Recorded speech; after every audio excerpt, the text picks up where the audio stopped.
It's time for the show that brings the magic right to your speakers.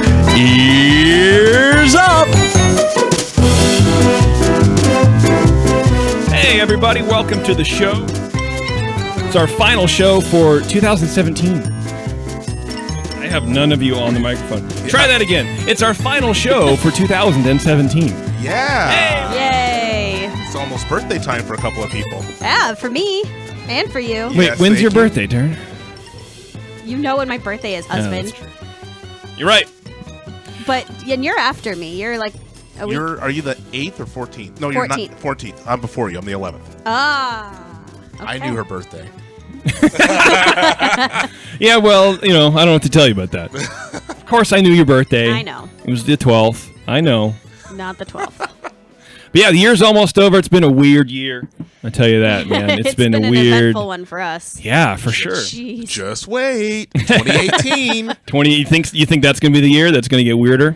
Yeah, because you're going to have a kid. Oh, God, that's right. Forgot about that thing? Yes. I thought that's what you were referring to. No, I'm just talking, Like man. we got a house, we got a kid. Well, We don't Got have a one yet. kid. it's baking. Yeah, you're brewing a kid right now. I can't see because her belly's underneath the friggin' table. That's true. So I don't know. That's true. Yeah, you don't see me daily. I forgot, Just Taryn. walking Okay. around. It's fine. We have a great show for you guys today. It potentially is a controversial one, but it depends on how you look at it. We have Jake Fite from the White Rabbits Social Club, and we asked him to be on the show because we had read that David Koenig article on Mice Speak or whatever it's called, Mice Chat. Mike Talk. Mike Talk. Mike Talk. With Mike Yes. Tyson. Mike Tyson. This is the article I wrote about Disneyland. Where basically there's a lawsuit. Jake is now, embroiled, I suppose, in a lawsuit. Yeah. And the article was, I wouldn't call it one-sided because it was David Koenig, who we've had on the show before. He was just writing about what's in the lawsuit. Right. So I guess to that extent it was one-sided, but we thought, well, that's not very fair. Let's reach out to these people and get them on the show and see what we can learn about and just, I don't know, do our radio thing, man. Just talk to these people. Yeah, So it's not fair when the person with the loudest voice or the only voice is the only one that's heard. So we want, I told Jake when I reached out, I was like, we just want to give you a voice. Explain what's going on. Be able to clear the air. So hopefully it's a good interview. I think it'll be great. Yeah. I think it'll be good. I know Jake has a podcast, so I'm not concerned about long pauses. I'm not worried about lack of content. So that's a good that's a good thing to not have to worry about. Yeah. To be completely honest, like when you're doing an interview, you're like, okay, does this person know how leading questions? Like, do they know how to carry on a conversation? And I think so. I think Jake will be fine. Oh yeah, he'll be fine. I would say that I think some of the things that we're going to talk about might not be kid friendly or whatever, just because of certain allegations within the lawsuit. Right. That I'm pretty sure, I don't know Jake at all, but just from the interactions, he wants to tell the whole story. Yeah. And that's totally fine, and that's what we're here for. And I want to know the whole story because I'm nosy. Right. I don't know. Parents, you be the judge. I don't know. Yeah, I don't know what to say to that. we're not gonna we're gonna not. It's not gonna be like bad words. It's not gonna be like the Secret Show, but it's just gonna be honestly, the kids probably won't find it very interesting. Exactly. Yeah. It'll probably be totally. But why are these adults fighting about Disneyland? I don't know. I hate Ears Up. Just fair warning. But I think it'll be cool. I'm excited for it, and I know we have a lot of new listeners. I know that Jake and his gang on his podcast are broadcasting this now too. So I'm sure their crew is listening. I know that a lot of the White Rabbits have now tuned in, and that's cool. Welcome, guys, and I hope Ears Up is your cup of tea. You know what I mean? For real. Yeah. That was a White Rabbit joke. Oh, it was. That was a good job. What do you think of that? That was good. I You like like that? I wrote it like 5 hours ago. Nice. No, not really. It just happened to be. But anyway, so before we get to Jake, Taryn, do we have feedback? Yes. He asks knowingly. Yes, we do. We have a couple All right, go today. for it. First one. Hey, gang. Hi, Bev. Hi. She's not here.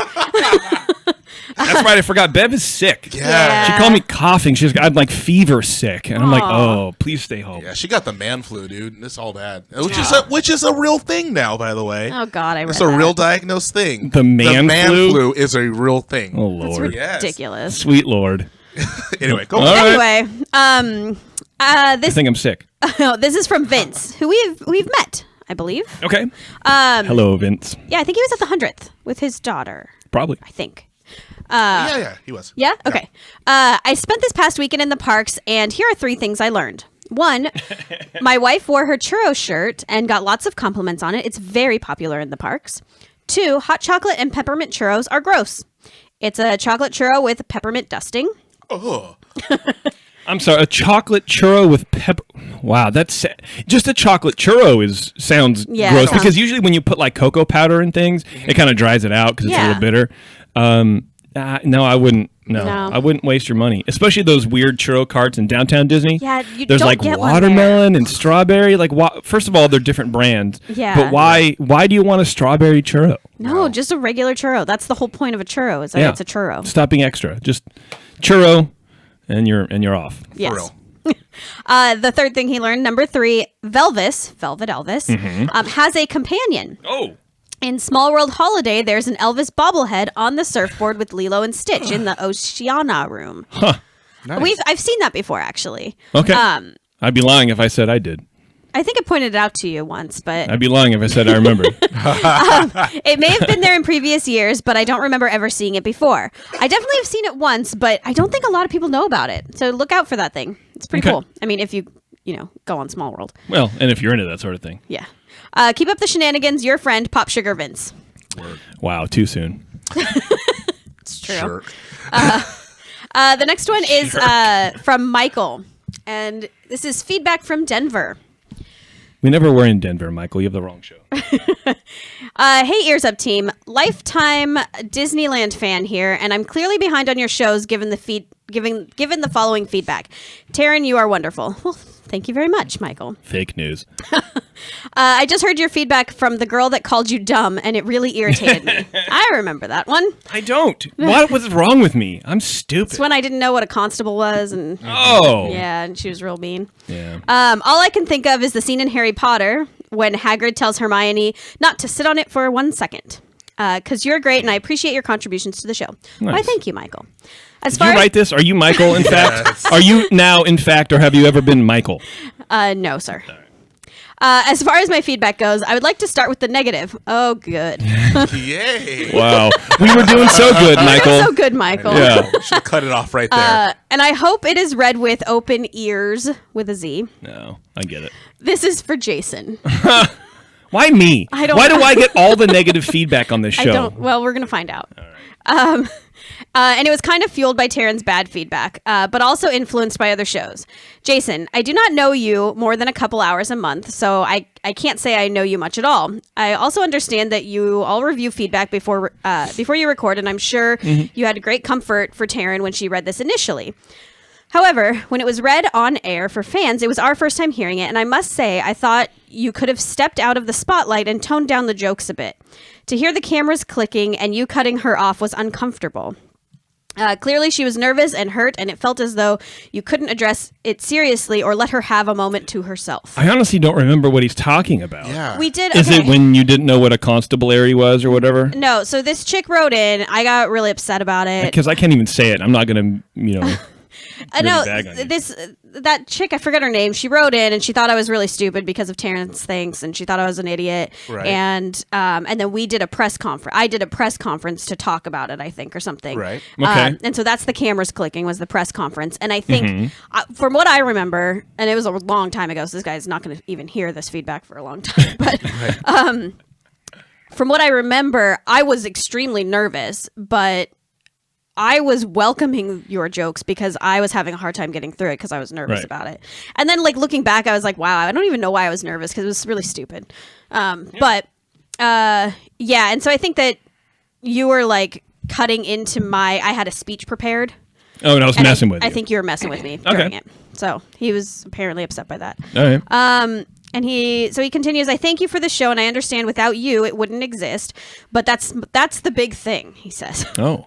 I understand that, and most listeners do too, I'm sure. So my criticism / suggestion is to be more mindful of your presence on the show.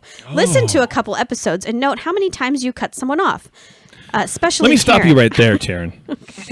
Go ahead. Or how many times you turn someone else's steam into your own and add a joke in their airtime. Well, okay, I'm just going to stop here for a second because Michael, we don't each have a certain amount of airtime. I understand that you, as a listener, don't understand maybe how a radio show works and how the personalities on a radio show, kind of the dynamic. But that is our dynamic. Is not to break down the fourth wall, but like Jason's like the funny one. Terrence is the guy that has all the wrong ideas. Wow. I'm the like the ditzy blonde. I'm sorry, hold on. Let me write in my feedback to Taryn right now about what you said. There's a certain amount of that going on, I think. Are you going to read all? Is there too much more? There's not too much more, but then he gets all nice again. Okay. So as far as the radio stuff goes, look, dude, this is our personality on the show, and either you like it or you don't, I guess, or I don't know. I've been thinking about how to respond to this, and I don't really have a response because I kind of don't really care. Honestly, like if you want us to not have personalities, then we can do that. Where I wrote this whole script out about like, we'll do like a back and forth little play thing, but I just didn't really feel like doing it. But it's like this response, or even Taryn reading your feedback. It's part of the show. Mm-hmm. That's her personality coming through. So if you don't want that, if you don't like my personality for messing with my wife, then I don't know what to tell you. But one thing I'm not going to do is change it because you emailed in and because you don't think it's rude for Taryn. Taryn's an adult. If she thought it was rude, she would come to me and say, even on the air, and I've told her this, tell me on the air. You don't like something, then tell me and we can talk about it and we'll make fun of it. But that's how we address things on the show because it's entertaining. And I think we're also maybe a lot more comfortable with each other than what you see on other podcasts because we're, number one, we're in the same room. Number two, we've been friends for years.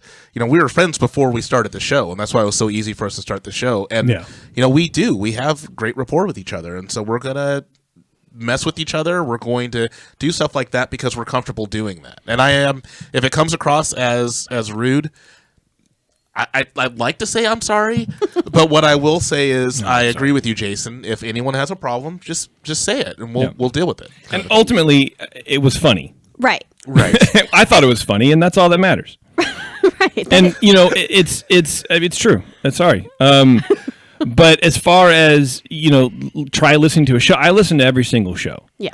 And then I address that show with my co-host if I feel that it's appropriate. If if something is weird or we try to dial something, and that's how you progress in a show. So I don't really appreciate the assumption that I've never heard my own show or that I'm unaware of what I'm doing. I'm aware of what I'm doing. Sometimes I'm too aware and then I don't do it, and then I'm in my head, or then I do it and then I'm in my head and I don't know what's going on.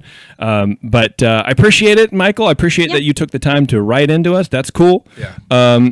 But I guess ultimately catch up on the shows. Yeah. Because we don't really do that anymore. It was a bit. It kind of got played out, and we just don't really do it anymore. Right. Yeah. Yeah. So there. Sorry. Just one last thing that there's been a little bit of a pattern in some of our feedback that has to do with me, and while I really really appreciate people defending my honor or whatever, I don't need that.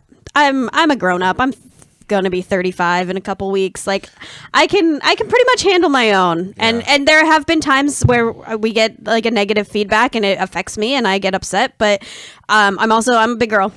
But thank you. I do thank you and I appreciate it, but Yeah. I got you. It's cool to have listeners have you back, but at the same time anyway. And then he finished with some really, really nice things. So I'm not going to read through all of them, but read the one about me. He actually didn't say a word about you. I'm sorry. All right, we're done with this feedback. And that's it. Yeah. Okay, we're done? Yeah, I mean, he had a question for us. What's the question? What do you all think about when you miss the park? Not a general thought like pirates. I'm curious to learn each of your tiny detail that means something to you. The sound of the gun on the Jungle Cruise, for instance. When you're on the train behind it, the thud of a log before it plummets down, the fall on splash, things like that. Like the ambiance of the park, going to a thing, but the experience of being at the park. Yeah, I think like he's looking for like if there's a detail that we think about when we're not there. Yeah, I have one. My favorite. Oh Man, my favorite sound, my favorite you gonna detail. cry? No, It looked no, like it because for a just second. saying it makes me think about it. Cry. My favorite sound and favorite detail at the park is when you first walk into Adventureland and you have like the bird sounds and the slight, almost like not was it like xylophone or marimba kind of noise in the background. Okay. It's like a it's very jungly, and that is the first thing I think about when I think about the park. It's just that area sound right in between Tarzan, Jungle Cruise, and Indy. That is what the first thing I think about when I think about the park. That's cool. I like that. Do you have one, Taryn? I don't know if I have one. I think mine is kind of like. This is going to sound so lame, but like that moment when you first walk in and you're kind of waiting for the rest of your party to get in the park, and then all of a sudden everybody's in the park and you walk under the tunnel. Like that's the moment that I'm always most excited about. And I don't even realize it, but I'm always kind of like right after it happens, I'm like, oh yeah, I'm at Disneyland now. Nice. Like up to then you're like, trying to meet up with people and you're trying to find your ticket. But that's the moment where I'm like, like everything like settles for like a second until everyone's like, well, what ride are we going to go on? What are we going to eat? Pirates. But that's the first one ride. moment. I guess mine's just walking down Main Street, Yeah. Yeah. just hanging out, getting Yeah. run over by strollers.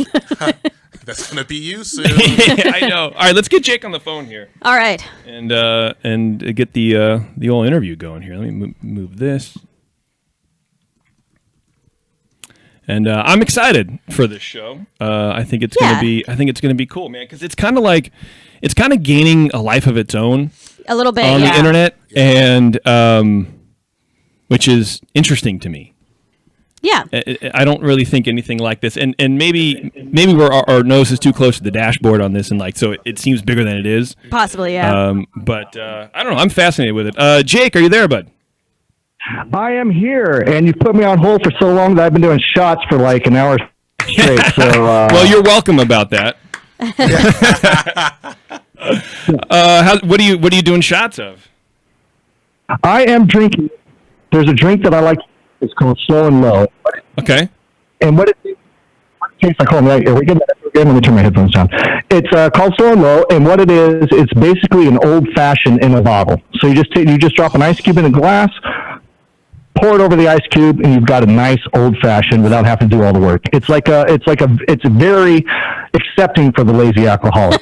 See, I like old fashioned. Yeah. That's Wow. for sure. So I could get behind this. Slow and low, is that what you called it? Oh, yeah, it's good stuff. I highly recommend it. It comes in a bottle that looks like Jack Daniels, and it should be at your favorite store, and it's called Slow and Low, and it's a rock and rye, and it's 84 proof, and it is just delicious. It makes all your dreams come true. It's actually more magical than the magical place on earth, which we all know is Disneyland. That is true. Well, I will. I'll be on the lookout for that. I appreciate the heads up. I'm always looking for ways to end my life very soon. You ever sneak booze into the park? I have not, but I have friends that do, and their names are in alphabetical order. Are the friends that do, are they on the show with you? They are not. No. One of them is. Oh, one. Yeah, You sneak. I was just asking that because I want to see if you're more of a deviant than me, because I do not sneak booze into the park. I usually get totally obliterated before I enter the park, but that's just me. Can I give you my secret to doing it? I hope that. Oh my gosh, I just forgot that we actually have a listener who worked for Disney Security. I'm here right there. Is that Terrence? I'm sorry. This is Terrence. Oh, awesome. Terrence, I just wanted you to know that I actually have a token black guy on my show, too. So I was actually just talking to my token black guy, and I was saying, hey, we should definitely do some token black guy Jeopardy. I think that'd be awesome. You would Are you probably down? win. You'd probably win. The best way to do it, they have these things called. It looks like a. It's a good story so far. Yeah, well, it's called. I think it's called a tampoon, and it's basically just Really? it's a flask. It's a flask, but it's not what it looks like. So if Disney Security checks it, it doesn't look like it's a flask, but you can sneak in rum. A tampoon. Tampoon. So they just added an extra O. Yeah. That's clever. Yeah, my it works. wife actually has My wife actually has those, and she has used them not at Disneyland because I never break any rules at Disneyland, but she has used those at concerts. There was a time where I was going to a concert and I wanted to sneak in some booze, and she didn't go with me, but we did have the tampons, and I had to sneak them in. I knew it wouldn't work as just putting it in my pocket because they wouldn't buy it, so I had to sneak them in an entirely different way. But I know your show's clean, and I won't even go into how I snuck the tampons into the concert. I appreciate it. I'm sure it's tucked into your sock, and then that was. You know what? Now I should have tucked it in my sock. That would have been way less painful. Yes, I should have tucked it into my sock. That's true. Well, too many slow in those, and you'll forget the obvious there, and go the hard route. Yeah. So what do you guys got going on today? I mean, not a lot, man. You guys hit me up, and I'm sure you guys are all enthralled in this BS court case that's been in the news lately. I tell you, I know that.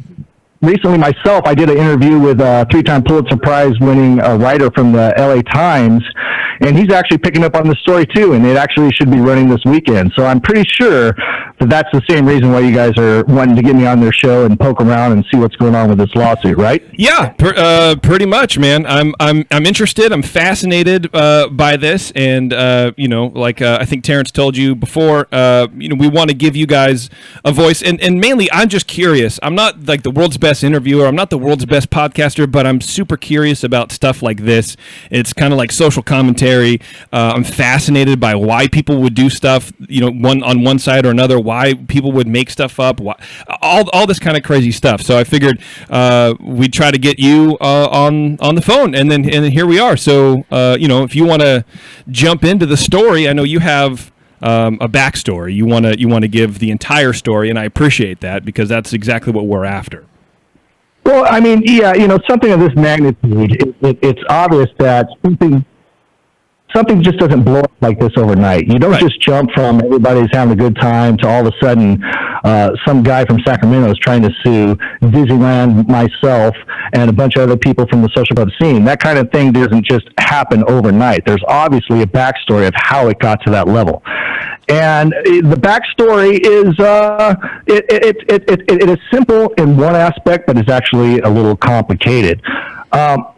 But first off, I mean, a lot of your listeners, apparently, their only relation to me is because they probably have seen my name mentioned in this lawsuit, which has been mentioned plenty of times in this lawsuit.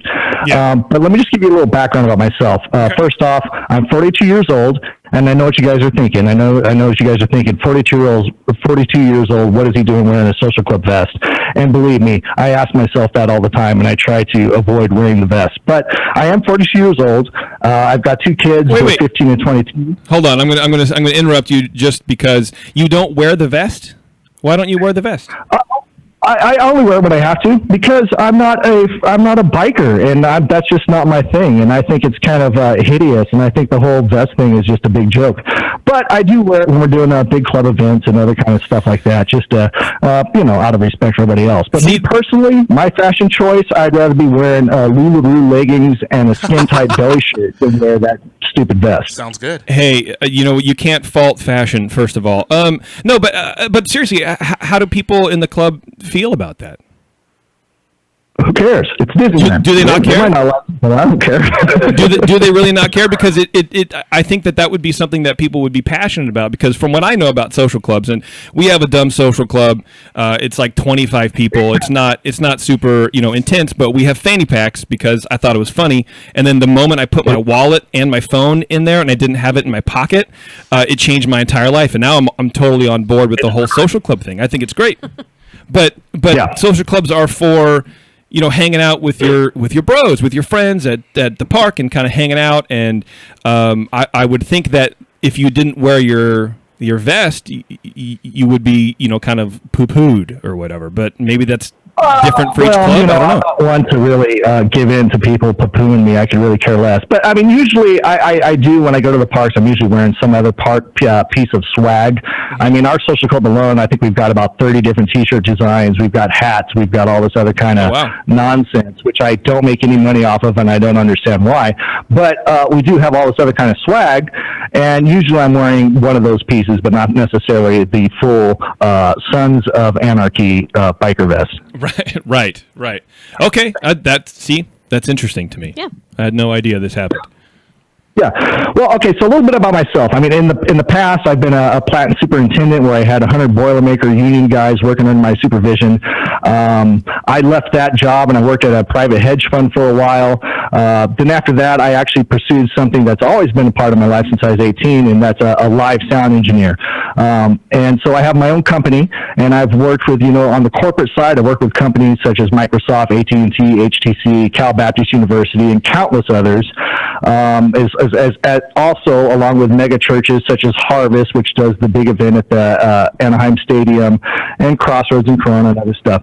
But most of my time is spent on the music side, where I've worked with bands such as Under Oath, Seosin, Alien Ant Farm, 30 Seconds to Mars, Coolio, The Addicts, Misfits, Lindsay L., who's out on tour with Brad Paisley right now, Switchfoot, Airborne Toxin Event, all kinds of stuff. That's my life. Since I was 18, I've been doing live sound. Now, I had other jobs in between, but when I hit about 30 years old, I finally just made the switch over to just doing live sound professionally as a career and not messing with the other jobs. Now, why is that important to what we're talking about? Well, first off, it's really not, but it does. I am wanting to establish that I'm a responsible adult Right. that likes going to Disney.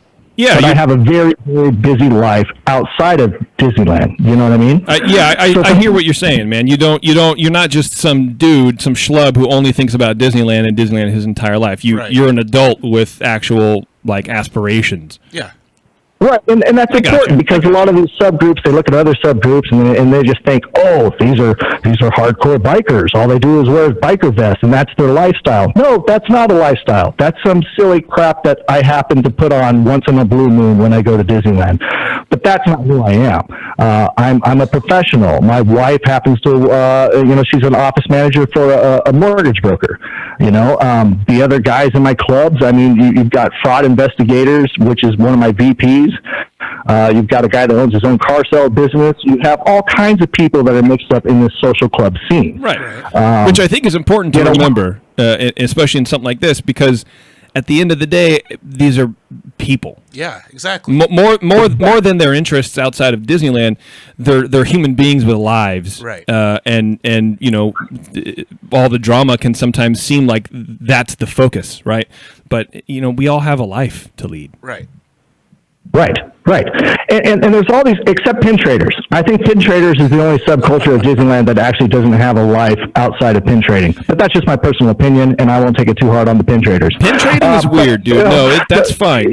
Pin trading is weird. Sarcastic. Just go with me. In case you didn't know, I'm just kind of a sarcastic guy. That's how I roll. Yeah. But there's all these subcultures of Disneyland, whether it be, for instance, the listeners of your show, or it's the Mouse for Life button collectors, or it's the DL After Darkers that are always hanging out there in front of the mansion taking pictures in front of their secret location, which they just happened to made a pen out of and just gave away their secret location en masse. But that's a different story. I don't know. The DL After Darkers, you've got the pin traders, you've got the mouse chatters, you've got the dancers that dance at the ballroom on the side of the castle on Saturday nights. You've got guys like Jeff Reese. Jeff Reese is the guy that's been to Disneyland over 5,000 days consecutively. And I think he's closer to 6,000 days. Super cool guy. Yeah, we talked to him on the show. He's a nice dude. Yeah, these are all subcultures of Disneyland. And the one that I happened to choose to embrace was the social club scene. You're not a big dancer? Now, no, not at all. I can lean like a cholo, but that's about it. Right. Nice. Hey, man, sometimes that's all you need, man. You get the little arm move, and you're good. Yeah. So to me, when I see these different subcultures, whether it's the kids that are waiting in front of the stage at the Tomorrowland Terrace, waiting for some crappy cover band to pop up, but somehow they're hardcore fans and they show up there 4 hours later just to make sure that they're on the front row of that stage, which, to each his own. But all these fans, all these subcultures, to me, they're pretty much the same. They all have the same thread of commonality. They all love the parks. They all have a lot of respect for the parks. They go probably a few more times than your average annual pass holder. but they're all pretty much the same. They're just these super Disney fans with these super just kind of niche ways of how they show their love for the parks. Right. And like I said, for me, the way that I got involved in this silly world was through the social clubs. Okay. Yeah. You know what I mean? Yeah, I feel you, man. And I think that's a very important concept to keep in mind about the love of all these subcultures of the parks and how much they just treat the parks with respect. I think that's a very common bond that needs to be kept in mind. I agree. Yes. Now, with everything that's going on with me and Disneyland and a guy named Sarno, everyone wants to cut right to the chase and get to the allegations and just, extortion, money in the park, all this other kind of stuff. But there's a backstory that leads up to all this, and that's what I want to touch on. First off, let me talk a little bit about my involvement in the social club scene. Back in February of 2014, an OC Weekly article came out that was titled "The Very Merry Ungangs of Disneyland." Yeah, I remember that article. Okay? Yeah. Mm-hmm. And so I was sitting at a bar. Yeah, I was sitting at a bar with three of my friends, and we were just talking about it because we are all annual pass holders. One of the girls' husbands was a wine sommelier at one of the high-end restaurants at the California Adventure, etc. And we were just sitting around, and we'd all seen the social clubs in the park, and we were just basically ripping on these social clubs and thought of how ridiculous it was that there was these young adults that were running around the parks wearing, motorcycle cuts and acting like, in our opinion at the time, like these little gangs of Disneyland. We thought it was so stupid and so ridiculous that we all came to the same conclusion that said, this is so much nonsense that we have to do this and do it bigger and better than any of the clubs that have come before us. Right. Yeah. And so that's what we did. I feel you. For us, it was a joke. We saw something stupid and it's like, hey, we all love Disneyland, let's do this. And that's how the club, the White Rabbits, was born. Okay, it's very similar, and I'd be willing to bet there's a lot of that same origin story with a lot of the clubs. Yeah, I mean, I wouldn't say that about some of the Star Wars clubs. They're pretty hardcore, and they talk in weird languages and that kind of stuff, and they might take it a little bit really more serious than I do. Please tell me in general, I think it's Please tell me you're kidding that they don't. Hearted thing. Sorry, there's a delay. I don't mean to talk over you, but please tell me that you're kidding. That there's Star Wars clubs that talk in different languages like that. Are you serious? Yeah. I'm kidding. Okay. But because I don't know. That's almost too the bad. Thing. Hey, it's good satire, Jake. I'm trying to tell you that. Wink, wink, nudge, nudge kind of way. Yeah, gotcha. All right. If that doesn't make any sense, I'm trying not to make any sense. So I hope I am totally clouding you with that answer. I had the feeling. Don't worry. Yeah. So basically, the White Rabbits, the social club scene for me, and no offense to any other subculture of Disney fans, but I would be hard pressed to find another large group of adults that laughs and has as much fun as the White Rabbit Social Club. Can I stop you there? Can I stop you for half a second? Because I have to agree with you. Because in preparation for this, I was looking at Facebook pages, Instagram pages, and it's so surprising to me to see how many young children you guys have that are part of the group as well. And every picture is just people out having fun. And that's not what you see with a lot of other social clubs. A lot of other social clubs, it's just a group of 2 or 3 people in the park or a group of 50 people with their back to the camera showing off their patches, and that's really it. But with you guys, I mean, it goes beyond the park. A full frontal club, yeah. Yeah, that's awesome. I appreciate that. Yeah. All the photos I take of our club is our fanny packs on the table at Carthay drinking Manhattans. Yes. Because that's all I really care about. Anyway, I'm all go. down for the photos. Yeah, go ahead, Jake. But this is one thing that I want to bring to everybody's attention before we go too far. Yeah. There's one difference between all of the other subcultures of Disneyland and the social club scene. And that one difference is that they are so identifiable because of what they're wearing. Right. Now, that brings in a whole different world of issues for the social club scene that pin traders and Mouse for Lifers and all these other groups don't have to deal with. Let me just set this example real quick and just take a voyage with me with your third eye in your inner mind, and let me just describe a situation. Now, when you're at Disneyland, let's say right now during the holidays, and you're walking down Main Street, okay, and it's just natural when it gets so packed, like right after the fireworks, that you happen to accidentally bump into a few people as you're walking down Main Street, and it's just part of being in a busy park. Nobody's offended by it. Nobody's mad. It's just part of being in a big crowd at a Disney park, right? Yeah, absolutely, man.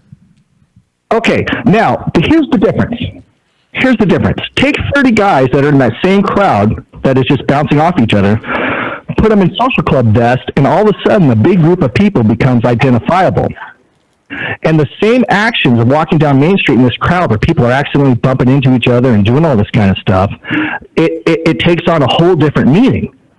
Because all of a sudden, a guest, somebody else is walking through the park and they see this group all dressed alike that is easily identifiable, and they get bumped into on accident. And they're like, oh, all these social clubs are just, well, I can't say the A word. They're all buttholes. Yes. And so say the B word instead.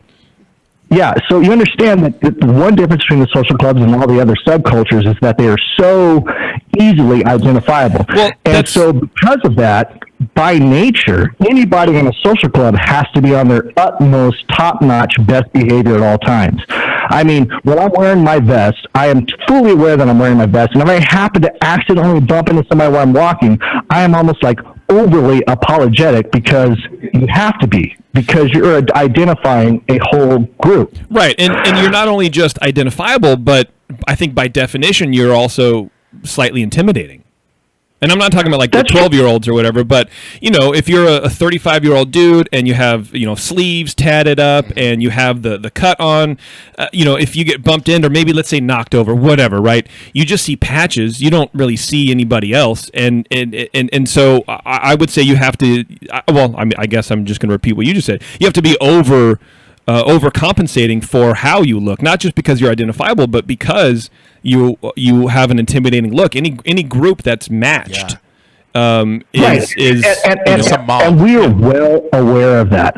I mean, we're self-aware of the fictitious biker image that's always being overcompensated for. Right. And for me personally, I don't have any tattoos, but I happen to have resting bitch face, so I have to overcompensate for that, you know, and act like all cheery and jolly and say, "Oh, I'm sorry that I, you know, bumped into you, ma'am. Can I buy you a churro?" and all this other kind of stuff.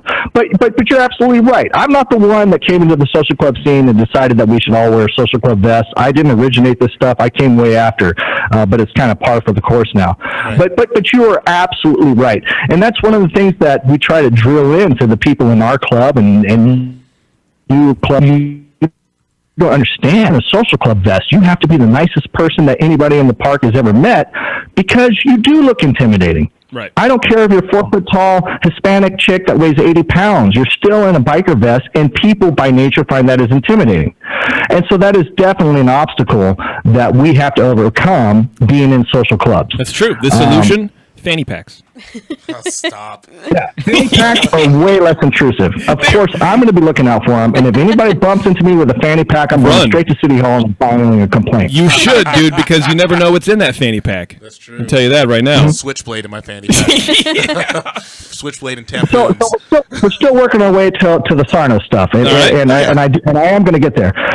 So anyways, when the White Rabbits came on the scene, the social club community was like the Wild Wild West. Not that people were out of control, but there was no communication. There was no talk or anything. It was just show up at the parks, meet a couple people, and then walk away. So when I started the White Rabbits, I set up a couple things. One of them was the Club Hub, which was just like kind of a lounge for people in social clubs to go to communicate and talk to each other. And it was kind of a unmoderated, do whatever you want, the Club Hub. But really what it was a portal for communication. And one of the other things that happened is we started a podcast that basically focused on the social club scene. And originally when the podcast, Radio Underland, you can find it on Spotify, iTunes, all that other kind of stuff. But originally when it started, it was just broadcast privately to our private group of about 1,300 or so hardcore social club members. Mm-hmm. That's crazy. And the podcast, Radio Underland, while it was funny and entertaining, it also, and it still does today, it touched on issues in the social club community. And that podcast has unofficially almost become almost a voice of moderating, like a moderating body in the social club community. So in turn, when issues arise within the social club community, it's usually brought to myself as one of the hosts of the show or one of the other guys' attention. Because now most of the moderation that's done is over silly things that you guys would find completely ridiculous, and it's kind of like stuff like, Colors. oh, this new club just came onto the scene, and they have the exact same clip art patch that we have, and now we're not original, and can somebody do something? Right. And it's usually just nonsense like that, because regardless of what people think, it still is a community, and it is everybody wants to be unique within the community. And so a lot of times on our silly show, we get called in to kind of moderate these instances. But because our show is looked up to, sometimes we get more personal issues. Sometimes there happens to be somebody in the park that's not acting appropriately, and then usually it gets brought to our attention, so we can kind of address the community on it. Let me stop you there, Jake, and just Sure. drill down real quick. How do you feel about that? About basically handling the minutia of other adults' issues with other adults? Does it bother you? Does it annoy you, or are you happy to do it as just a customer service kind of a thing, or community service rather? Well, it's let's be real here. It is a pain in the butt, and it does consume some of my time. But I have so much invested in our club. I mean, our club alone has around 200, let's just say 275 members. And I've invested a lot of time, a lot of money, a lot of effort into this club, and I don't want to see it screwed up. So I understand that in a community of 1,300, 1,500 social club members, there's going to be silly issues that arise, and somebody has to fix it. And it just because of my standing in that micro subculture community, most of the time the people come to me. But not that I have any jurisdiction, not that I'm an enforcer, but people do come to me for words of advice, and sometimes there's these issues that we do have to handle. Mm-hmm. So it's one of those things where, do I enjoy it? No, I don't enjoy it when I'm trying to have a day off and my phone's blowing up with 100 text messages, but somebody has to do it. Somebody has to be a voice of reason. And that's just kind of one of the roles that I happen to fall into, and my club happened to fall into, because we are the biggest club in the park. Okay. Fair enough, man. Fair enough. I could see how that would be a gift and a curse, I think, to be that. It is. But The reason why I do it is because I have a lot of time invested, and I don't want to see people getting and fighting. I don't want to see, any arguments, especially in the park. I mean, right. Argue online, get it out of your system. That's fine. But I don't want to see anything happening in the park. And I don't want to see anything escalating to a point where it's going to ruin this whole baby that we have of the social club community. So, right. Yeah, I will step in and give advice where it's needed and it's wanted. Mm-hmm. Okay? So sure. What happens if it's not wanted? Hold on, say that again. What happens if it's not wanted? Because I completely understand what I mean. I completely understand what you're saying. But as you being, you're saying this is a completely unofficial thing. You're trying to hold all the social groups together. What happens if it goes unheeded? Yeah, right. When it goes unheeded, then we end up in a lawsuit with against me and Disneyland. Fair enough, man. That makes sense. Yeah. All right. Okay. I mean, this scene's been going on for a long time before I was around, but I've been involved in the scene going on 4 years. Right. And generally, I mean, you guys are asking questions where it's hard for me not to toot my own horn, but for the most part, that's our job. I got a friend sitting here, and he's laughing his butt off right now. Yeah. But for the most part, I'm a rational guy, and I try to give people good advice, and usually it's kind of heated, and people go along with it. But it does bring us into the whole realm of Sarno. Now, okay. I'll tell you one thing. Right now, I'm not going to say his first name and his last name together, because I've already been kicked off of YouTube, SoundCloud, and all kinds of other things for saying his first and last name together, because it becomes something that could be borderline a personal assault or attack, and all he has to do is type in a little email to YouTube, SoundCloud, etc., and next thing you know, your show is kicked off the air. But there are plenty of Sarnos in the world, and there are plenty of Johns. I just don't put them together in this story. Okay, can I reiterate what we said at the beginning of the thing? We want you to have a voice. You do what you got to do to protect yourself. Don't feel pressured to do anything else. Yeah. Have you talked to a lawyer about this, first of all? Oh, heck no. And once I get done telling my story, you'll understand why. Okay. Okay. Fair enough. I wanted to make sure, right? Because like you never know. you never know. Oh, of course. And I'll tell you what, the second I'm served with a subpoena to go to court, I will definitely hire a lawyer. I read that you haven't been served yet. Yeah, because it's a fictitious BS lawsuit, and it's been almost 90 days, and nobody's been served. Disneyland hasn't been served. Kaiser hasn't been served. I haven't been served. All the people named in the lawsuit haven't been served. It was just in my opinion, scare tactic. Now, of course, I'm going to say that right now on your show, and tomorrow I'll end up getting served. But it's been almost 90 days. It might be over 90 days, and to the best of my knowledge, nobody has been served in this fictitious lawsuit. That's how it works, man. That's how it works. You think you're in the clear, and then there you go. Okay, so let's get to the whole Sarno incident. Okay, I've kind of given you guys a little bit of background about me and my place in the community, etc. Yes. But back in August of 2016, the mother of a 12-year-old girl, she messaged me through Facebook Messenger and said that a president of a social club had been constantly messaging her 12-year-old daughter for 3 months. And she just found out about it. And that president, his name was Sarno. And at that time, Sarno was the president of a social club called the Main Street Fire 55. Okay, so can I say something real quick?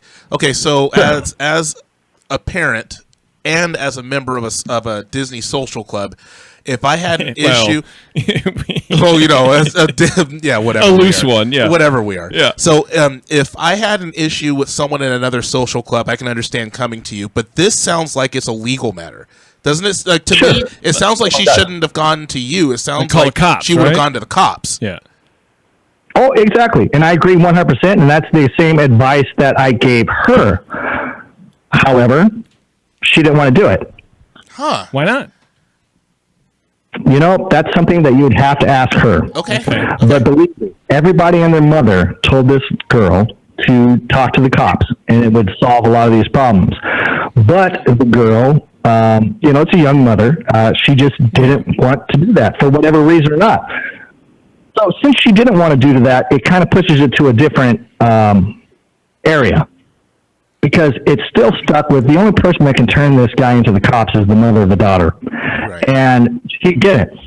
But there's still this obligation of me understanding this information, what was going on, and all these other kids that are hanging around with this guy in the park, and all these other people in social clubs that trust this guy, where, okay, if the mom's not going to go to the cops, it's not going to get taken care of that way, these people still deserve to know what's going on. Okay.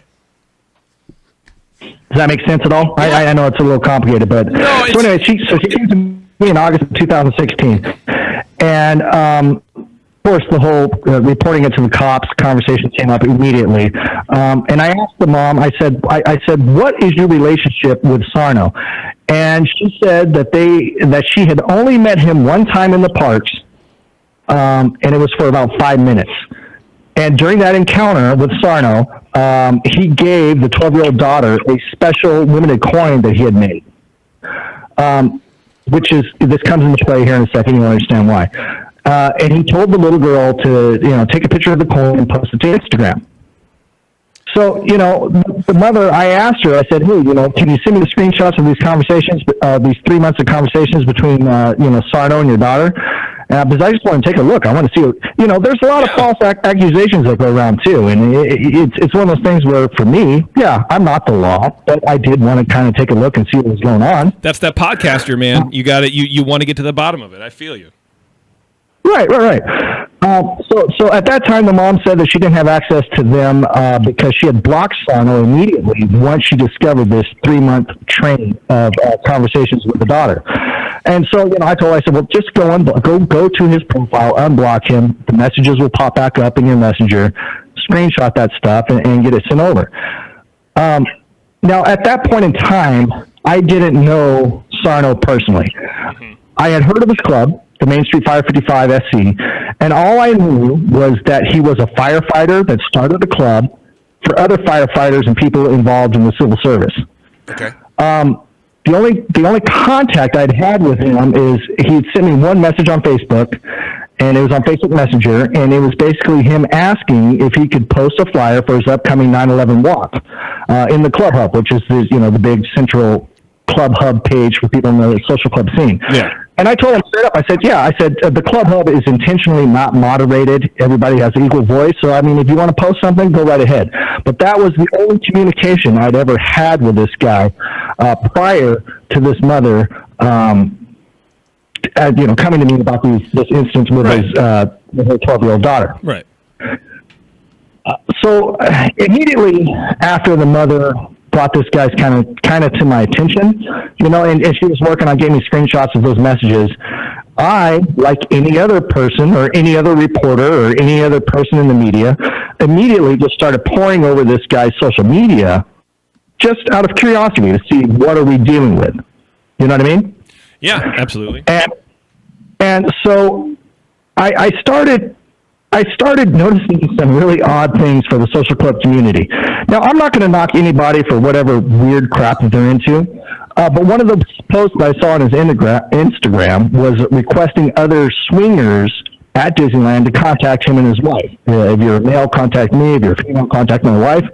And to me, immediately off the bat, it just seemed really odd to me that somebody that has a Disneyland social club page for Main Street Fire 55 SC, I mean, generally we're family-based clubs, and it seemed really odd to me that this guy was putting an invitation out on his Instagram for swingers.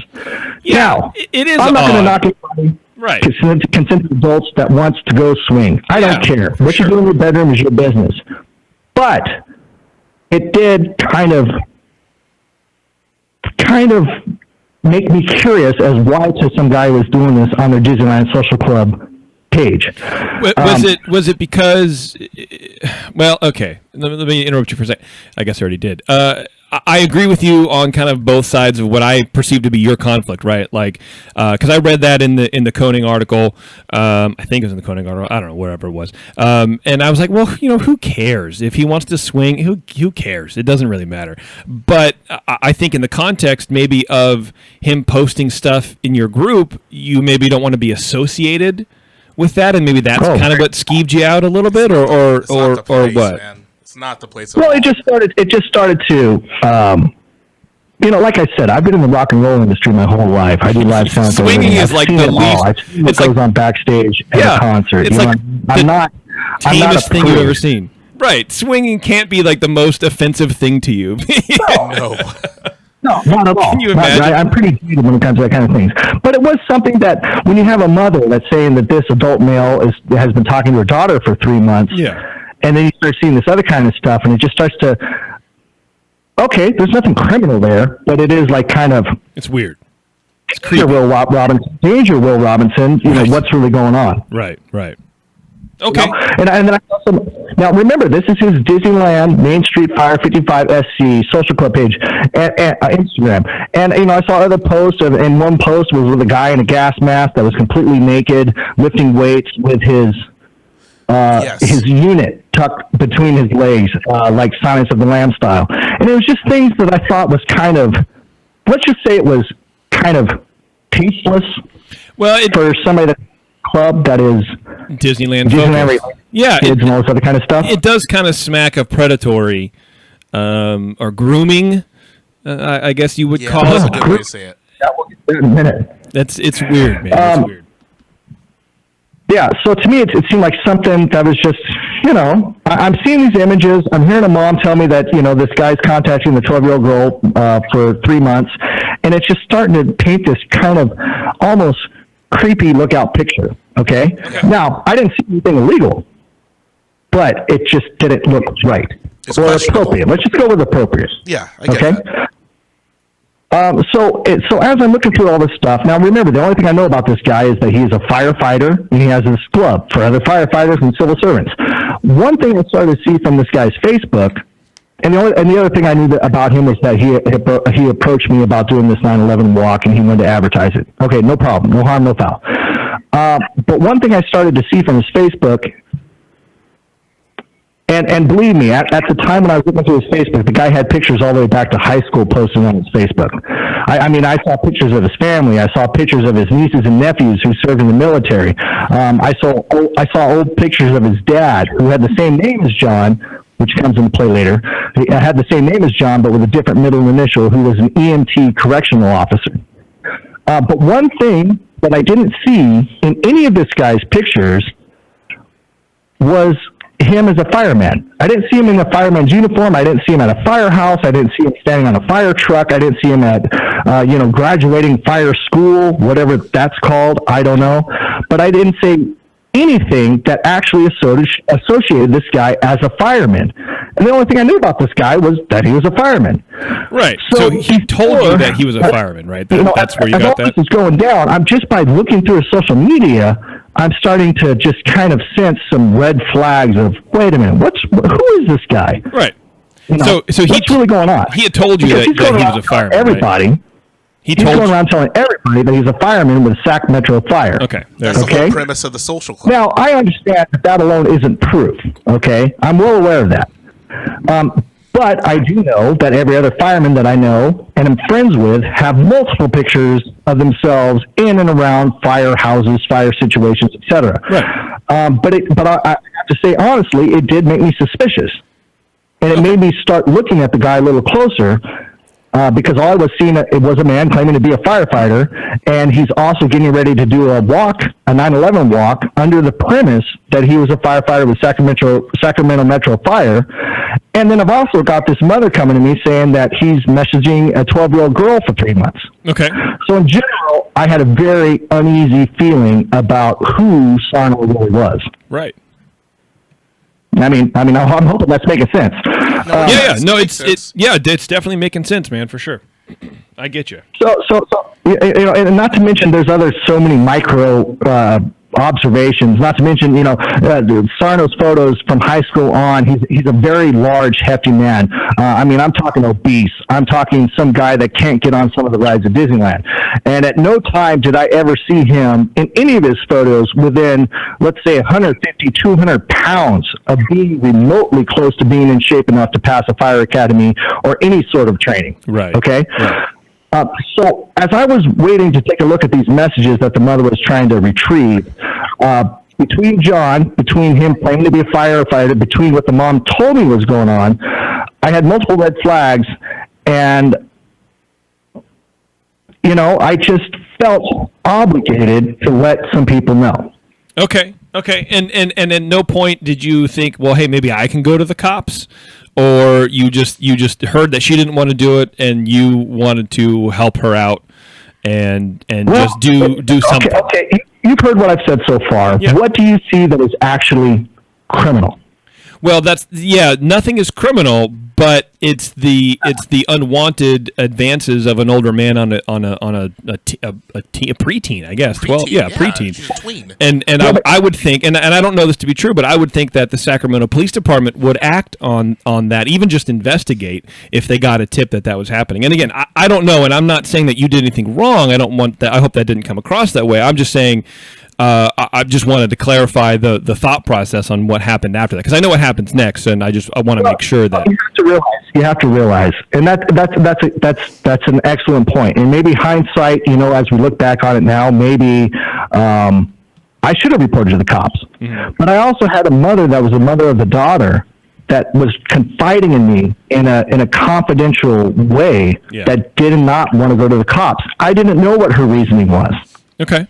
Yeah, for sure. She didn't tell me what it was. I mean, in this situation, I know this sounds ridiculous, but I almost felt kind of like a priest, where she was confiding in me. She doesn't want to go to the cops. I try to convince her to go to the cops, but she doesn't want to go to the cops. So if that's something that she doesn't want to do, well, who am I to overrule that and just spill out all of her information to the cops? Exactly. Yeah, I got you. So there is a conflict there, definitely. It's a tough position, but I don't envy you. The mom finally texted me the screenshots of the conversation with the 12-year-old girl, and when I read them, even though they were not sexual, it kind of freaked me out. And let me explain why. Now, I'm gonna read some of these text messages, and these are direct quotes, okay? And if you want the proof of them, believe me, I can email them to you. I just have to black out some names. But the messages started. It initially started from the girl, and she messaged Sarno, and she said, "Hey, sorry I haven't posted the pictures of the coin. I've been busy. I'll for sure post it today," and that's end quote. Okay, well, that simple message from a 12-year-old girl to a 40-something-year-old male, Sarno, opened the gates for Sarno to keep contacting this 12-year-old girl for the next 3 months. Okay, he would tell her things like how this is a special coin and get her a special entrance into what he called the Tomorrowland Park barbecue games and upcoming summer games in the Disneyland parks, which I don't even know what the hell he's talking about. And those were amazing, dude. You guys weren't the there. Little girl asked No, and the little girl asked if the coin would get just her or her and her mom into this event, because the little girl's mom obviously didn't have a special coin. And John Sarno's reply was, and I quote, "LOL, I know she doesn't. She's not cool enough. Just messing. I gave you the very last coin." Yeah, that's weird, whatever. Dude. Yeah, that's weird. Now, those first text messages that originated from the 12-year-old girl happened at a respectable 9:30 a.m. and ended shortly after. Okay, no harm, no foul, some talking back and forth. But this is where it started to get weird. The next night, at 11:26 p.m., on a school night, John Sarno, an adult male, initiated another conversation with a 12-year-old girl that he had only met in the park for 5 minutes. And to me, just that premise alone of an adult male contacting this 12-year-old at 11:30 at night. I mean, come on. Do you have kids? Yeah. I don't. Not yet. But I do. I have 3. Not yet. Soon. Are you gay, Jason? Not all the time. Just sometimes. Only on the weekends. I totally feel you. Okay. Actually, on school nights. So the next night, conversation's over. He hits up this girl at 11:30 p.m. on a school night, and he says, "Are you going to have my back on the 28th? I need my peeps with me." End quote. Now, when I saw that time step at 11:26 between the 12-year-old girl and the adult male swinger, that I know he's like a swinger and into all this other kind of out of the normal shit. Oh, sorry about that. It's all right. Sorry about that. I got you in post. Don't worry about it. But I don't know. I just really had a problem with an adult male that barely knows someone texting them at 11:30 at night. Sure. And it sounds like you guys kind of agree to that too. Well, the little girl that was most likely asleep didn't respond back to 9:07 a.m. the next morning, and she said, and I quote, "Yeah, it should. It depends on my mom." Okay, so that conversation is done. 6 days later, at 10:16 a.m., John Sarno texts the 12-year-old girl again, and he said, and I quote, "I'm going to need my bodyguard Sunday," which is, I don't know, it just sounds weird to me. But, and I quote, "I'm going to need my bodyguard Sunday. Hope you're ready for Sunday Fun Day." Now, the girl goes on to say that she lost her coin. John responds back, and I quote again, "That's okay. I'll bring you mine. You deserve to have the coin. Did you check for the lost and found? But I got your back." End quote. John tells her again, "I've got another coin for you." I'm quoting, "I got another coin for you. I can't have my bodyguard coinless." The little girl asked him, and I quote, "How am I your bodyguard? LOL." And John responded back, and I quote, "If anybody pushes me and kicks popcorn in my face, you take the popcorn and run." The little girl responded all excited about the popcorn, and John sent her 2 emojis, which was a popcorn bucket and a glass of beer, which kind of odd to be sending a 12-year-old. Yeah.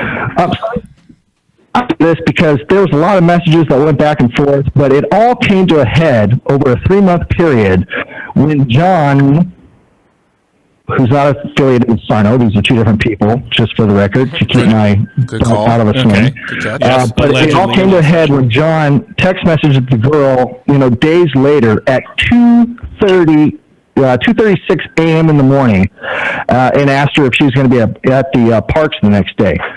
Well, thankfully, when he sent that message, and I'm going back to my notes, it was actually at 2:35 a.m. to a 12-year-old girl. I don't care who you are.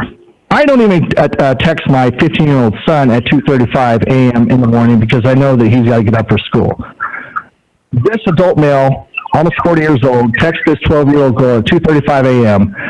and on a school night. And I'm trying to find what the exact text was. But anyways, it was basically, are you going to be at the parks tomorrow?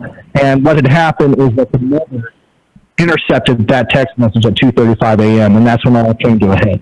Okay. And that's when she contacted you, and it all went from there. Right. Yeah, I mean, you know what? That's yeah. Yes. I don't even know what to say. And to be completely honest, I was skeeved out just listening and to it, and I'm glad that you advanced the timeline there because I honestly didn't want to hear anymore. Yeah, I agree with you. It was making me feel really uncomfortable to hear it. And I actually had some people look at this kind of child psychologists, and just look at these and basically what they described it as was child grooming. You kind of cut out there, but I think you said they explained it as child grooming. Child grooming. That's exactly what it was explained as from an expert that looked at this stuff. Yeah, that's so I'm gonna gross. And it's one of those things where, here I am in this predicament. And I kind of, I'm getting a lot of echo. You're cutting out. Yeah, I think maybe your internet's being sucked down a little bit. Wow. I mean, no offense, but yeah, okay. I know. Suck in the family Packers. Okay, right. But this kind of behavior, and I was kind of stuck between a rock and a hard place of a mother that didn't want to go to the authorities. Mm-hmm. Because as she read it, it creeped her out too, but she didn't see anything overtly sexual in the messages, but everybody else that read them was just like, oh my God, you need to go to the cops. But for whatever reason, she didn't want to do that. But I was left in this position where I knew a lot of information about this guy in the parks that families, so you've got to understand the social club scene. It's not uncommon for basically these people in the social club scene. They basically only know each other through Disneyland. And they know each other through the social club scene, and they put a lot of almost unwarranted, maybe stupidity amount of level of trust in these other people just because they're wearing this stupid denim vest. I mean, it's not uncommon for, a dad to say that I'm going to Bugs Life. I'm going to take my kid, your kid too, while I go to Bugs Life. I mean, that kind of trust is something that happens. Because I knew what was going on. Yeah, I think you're cutting out a little bit. So you guys are streaming too, and I think it might be interfering with the internet. I don't know, but you're cutting out a little bit. I apologize. I don't know what I can do. The only cutouts that I'm hearing is I'm hearing it repeating back to me from like a speaker in your room or something like that. Oh, okay. No, that's not on our end. Yeah, I don't know. It's I don't hear it, but I just hear it kind of like dimming and then coming back up and then dimming and then coming back up. So, but it seems like it stabilizes on its own after a little bit. So maybe we just, I don't know, push forward, I guess. Okay. See what happens. Yeah. Yeah. So, I was in a rock and a hard place. So what I did at that time was there was a private Facebook group that was just vice presidents and presidents of social clubs. It was private. Just the privates, the presidents and the vice presidents of social clubs. So I did make a post in there, and I said, hey, for what it's worth, you guys do with this what you want. There is a mom that is complaining about this adult male president of the social club that's been contacting her daughter. I'm just putting it out there. When it comes to kids, I don't screw around, and I would hate for some other parent to not let me know this. So here it is. He's been messaging this girl for 3 months. He just wants you guys to be aware and do what you will and have caution. Okay. And I thought that was fair enough at the time, but sure. What it really did was it opened up the floodgates of people that had done some of those stories. So yeah. Before I post that, you're cutting out, man. I can't really. We're not getting complete sentences anymore right now. What's that? Here, give me another call. Okay, I'll call you right back. Okay. I do. Yeah, I mean, what crazy? It's crazy. Yeah. Things are crazy right now. It Things is are crazy. It is creeping me out, though.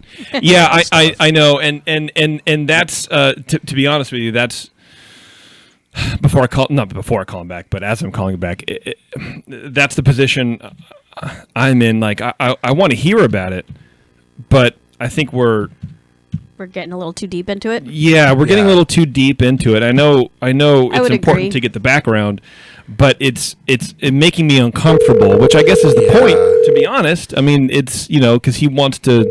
But our audience is a little different than... Mm-hmm. Well, that's why I said what I did at the beginning. All right. Are you How's back? it going? Perfect. Perfect. I hear me a little bit. I hear me echoing. Now I have your problem. We've traded problems. Yeah, freaking internet. Hang on, let me see what I can do. It's terrible, man. There's nothing to do. Is it really that bad? Is it unlistenable? Right now it's fine. It seemed to got better, which is kind of like our test call. But earlier it was unlistenable. Yeah, we were getting maybe every other whole word, and so that was kind of bad. But I think right now it's stable enough. So let's plug on and advance the timeline here.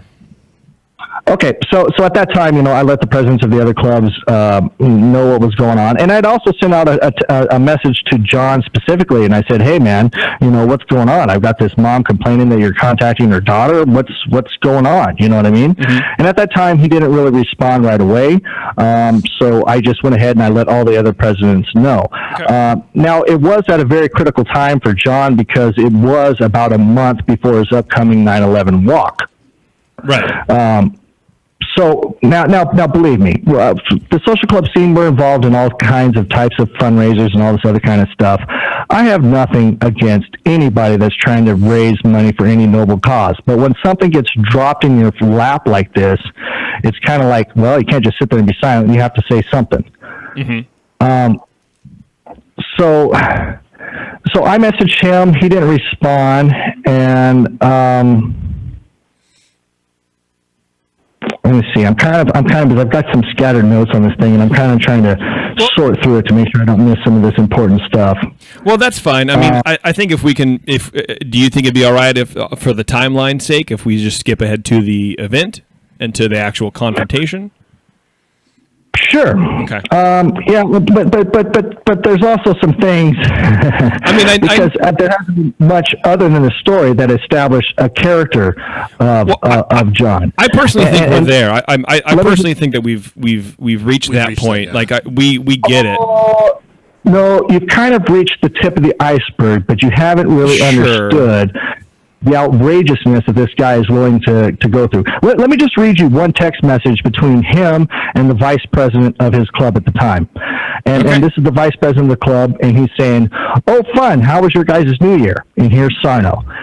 "It was good. I made $1.4 million for this year, so it'll be a great year." And his VP says, "That's awesome. How did you do that?" And then Sarno says, "I sold a movie to Disney with the rights to 10% of box office and DVD sales. How was your New Year's?" Okay, so that's just the tip of the iceberg of all kinds of stories this guy was telling. There's one story that's almost heartbreaking of this family that lived up in Reno, Nevada. Because like I said, once I posted this on the President page, all these other people started to come out with these stories about Sarno. There was this family that lived in Reno, Nevada, and they were annual pass holders. Sarno had contacted them and told them that he had contacts at Universal Studios and for them to come down, and that Sarno would pay for them to stay in a suite at the Sheraton right there almost in the parking lot of Universal Studios, and he would get them all signed into Universal Studios. This family from Reno, wherever, Nevada, drives all the way down here.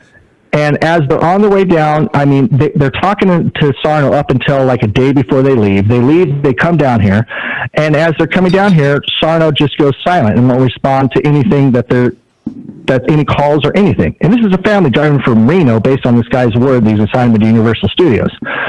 Basically, the family came down anyways because they were annual pass holders, and so they ended up staying next to the parks, and the father ended up paying for the kids to go to Universal Studios anyways because that's kind of what the trip was for. Right. And Sarno didn't respond back till a week later where he stated, Oh yeah, I'm so sorry about that. One of my fellow firefighters died in a horrible accident. I had to make an emergency trip, and I had to fly out of town. I'm so sorry about that. Please forgive me. In fact, and at the time, the guy kind of believed the story because he thought he was a firefighter and all this other kind of stuff. At that time, John Sarno tells this same guy, he says, listen, I'm in Sacramento, you're in Reno. He's like, I'm going to drive over to Reno. I'm going to meet you guys for dinner, and I'm going to pay for dinner and, kind of make this right as an apology because I kind of screwed up on the Universal Studios. So the family loads up in the car and goes down to meet John at this restaurant that he's supposed to be driving up to. And guess, once again, who's a no-show? John. Yeah. And so once again, John doesn't answer his phone, doesn't respond back, responds back about a week later and says, oh, I'm so sorry. We had to have an emergency trip to the vet for one of their animals or something like that. Now, these stories about this guy start just like flying out of the woodwork. Based on based on your post.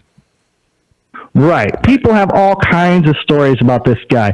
They have stories about him, shoplifting at the parks. They have stories about how he goes into, and these aren't my stories. These are stories that are coming from other people in the scene. And any of these stories I'm telling you, believe me, I can get you in contact with these people, and they can tell you these stories firsthand. There was one group of people that he told, we're going to have a birthday party for my wife. We're all going to meet at Club 33. You guys are invited. I'm getting you guys all in. They all dress up, suited and booted, go to Club 33, and guess who's a no-show as they're standing out there by Pirates of the Caribbean waiting to get into Club 33. Yeah, that's not cool. John. Yeah. Okay? John is also a guy that he happened to model for Spy sunglasses. He also happened to be on 90210. Oh, here's a really interesting story. He said that he was on 90210. His actor's name. The guy is sitting right and he pulls up the name. I think the name is something like Michael Brown. The guy pulls up the name, and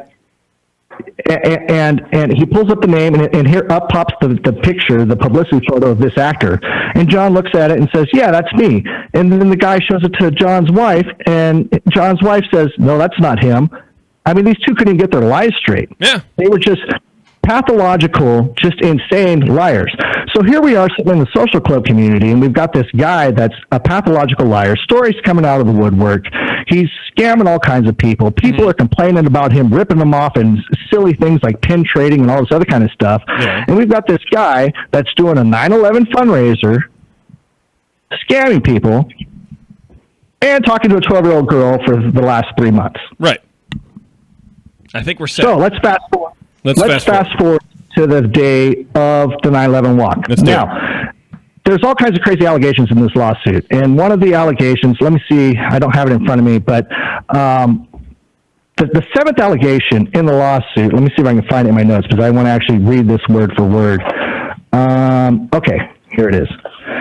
The seventh allegation in the lawsuit is that 1 week before the event, and I'm quoting directly from the lawsuit of what John has filed. 1 week before the event, when John Sarno was on Disneyland property, the defendant, Jake Fite, and 4 other individuals who, on information and belief, are members of another Disneyland social club called the White Rabbits, approached John Sarno on Disney property and demanded that he pay them protection money in the sum of $500 for them to protect the event participants during their walk. Right. Okay, that's the big one. That's the big one that everybody sees. Holy crap, these Disneyland gangs are going around, they're extorting people, everything's out of control. I understand that nobody listening to this has to believe me. I totally get that. But I had never met Sarno in person. We'd had some text messages back and forth. But I had never met Sarno in person till after the walk on the day of his event. So he's claiming that you were there trying to extort him, but you were never there. No, you never met. Never. I'm not saying I wasn't at Disneyland, but I had never met John in person until the day of his 9/11 walk. Now, in the allegations, he claims that 1 week before the event, property, I, with 4 others, approached him with $500 for security money for his event. Well, and to be honest, when I heard that, it sounded kind of weak, anyways. And I was telling the guys this before we started the show. Like I never really believed the $500 thing, because that's ballsy. Yeah, it is. That's really ballsy to just go, hey, give me $500.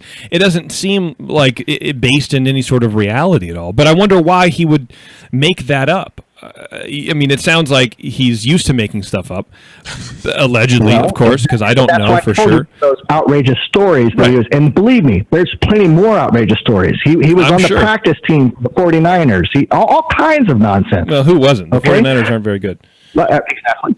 That's my pickup line when I go into a gay bar. But, the thing is, the guy's a storyteller. Right. He's make-believe.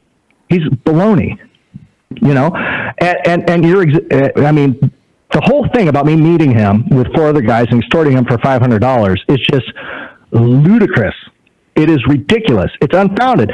And that's probably one of the main reasons why this guy's going to be facing a defamation lawsuit from my side of things once it comes into 2018. Really? But yeah, we're working on it. We're seeing it. We're thinking about it, and it's definitely a high possibility. Because the reality is, you've got to put yourself in my shoes. There's a lot of people that read these articles, whether it's David Koning, whatever it is, and they don't pay attention that they are reading allegations from one side in the lawsuit. Right. They copy and paste it, they put it in there, and people, when they see it in print, especially coming from a source like David Koning, they read those allegations and they automatically jump to the conclusion, oh, wow, this must be real. Yes. Or at least it's got to be partially real, right? Right. That's kind of where people jump.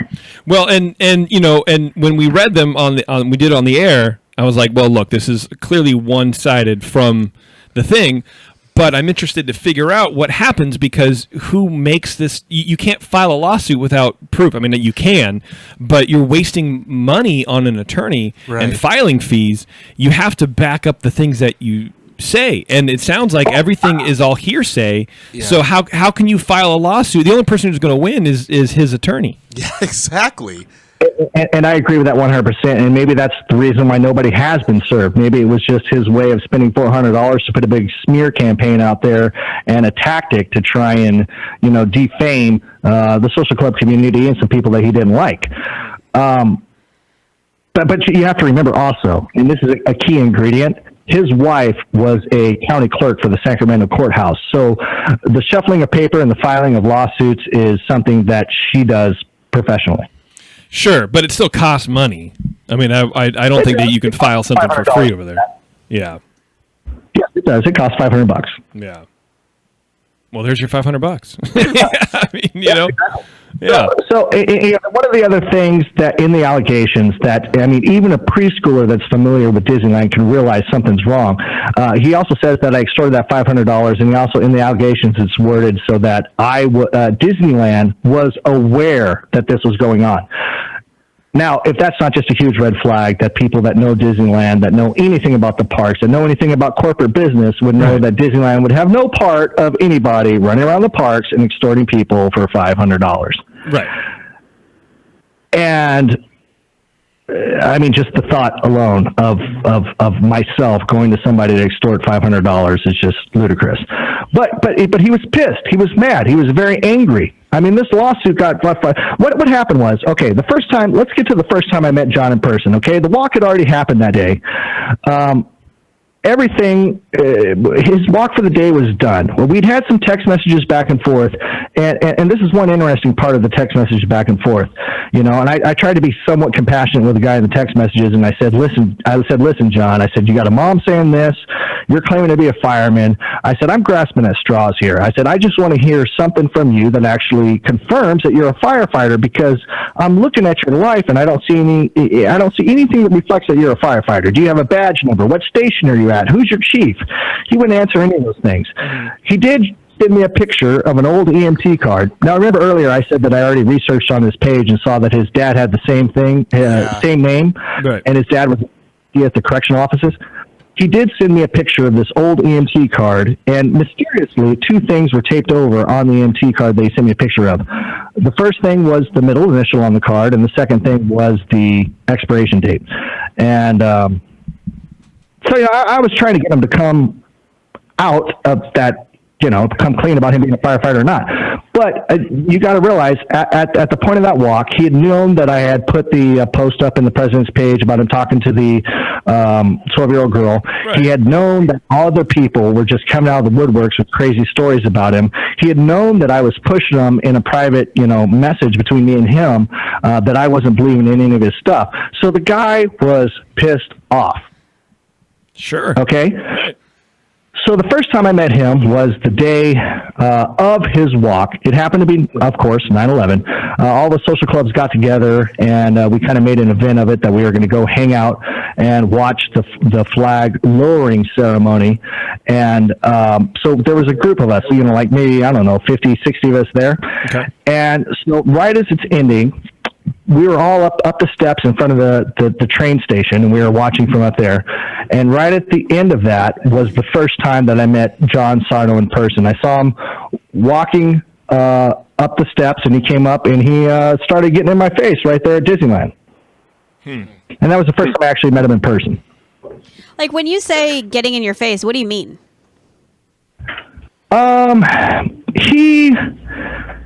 He got in my face, and it's not like there was a fight, but he got up real close to my face, and he started saying things like, you're going to jail. You better pick out your cellmate, because I've talked to my union representative, and what you're doing is against the law. And I said, I kind of countered back. I said, all I'm doing is telling people the truth of what's going on.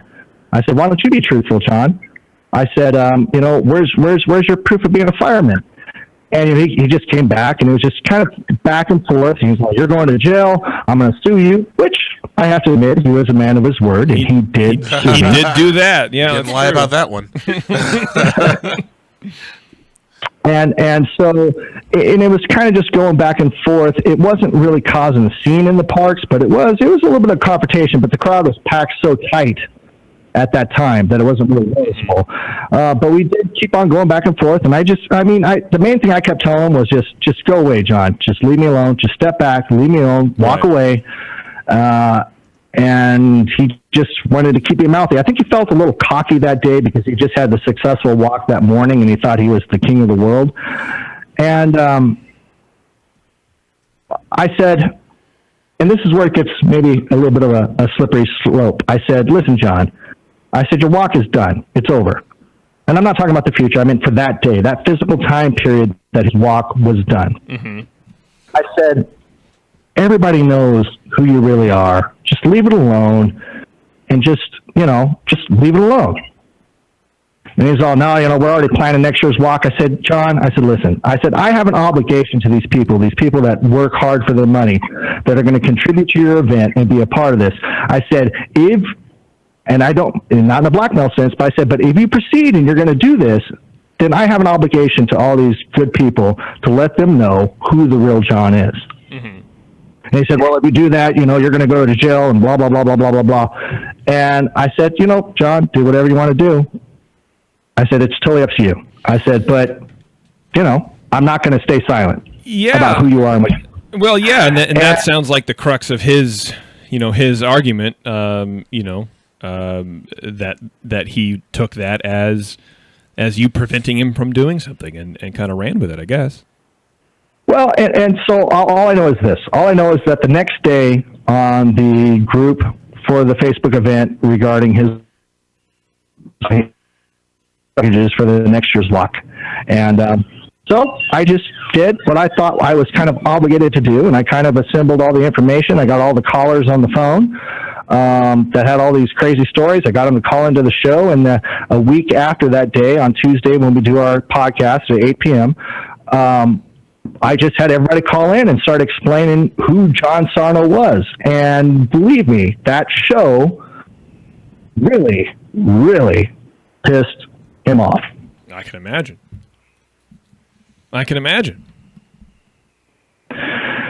So, and then that's what happened, after that time, he got a very negative rap around the social club community. I mean, he was kind of exposed, and there's way more details to this. I mean, it's a long story. There's way more details on about how many T-shirts were sold, how much money he donated, and there's just scams going on. I imagine, but that's beyond our scope there. Yeah. It's way deeper than this. But I'm just giving you the story that led up to the actual lawsuit. Okay. And so that's what sparked the lawsuit. Okay, that's crazy. He shut my podcast down on SoundCloud, on YouTube, and some other stuff, but we're still here.